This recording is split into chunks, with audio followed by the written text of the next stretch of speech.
I veliki pozdrav, drugari, dobrodošli u još jedan tutorial na mom kanalu. U današnjem tutorialu ću vam pokazati kako za male pare kupiti premium account na kome možete menjati password i ime. Znači, dole će vam biti u deskripciji videa link stranice Minecraft prodaja.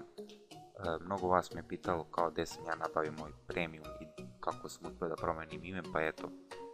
Znači, jako jeftini su nalozi na ovoj stranici, tako da možete da kupite za male pare.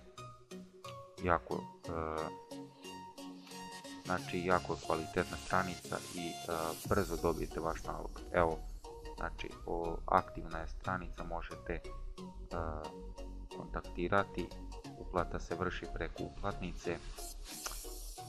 Evo vidite, nalog registrovan na vašu email adresu, postavljate SQ na vaš nalog, znači sami postavljate vaš SQ i znači to postaje vaš account. Kad ga kupite za samo 500 dinara, to nije puno za razliku od pravog Minecraft accounta koji kupujete sa sajta, znači košta 2000, tako da eto, vam je mnogo jeftinije i lakše.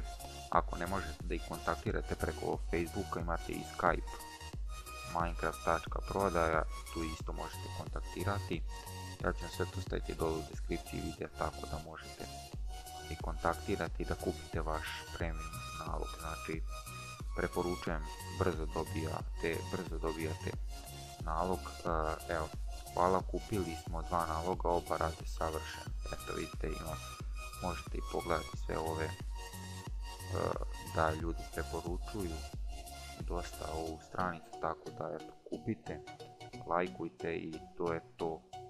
Ako vam se svidio klip, ostavite like, share, subscribe i vidimo se u sljedećem. Ne zamerite zbog desktopa, malo ga sređujem,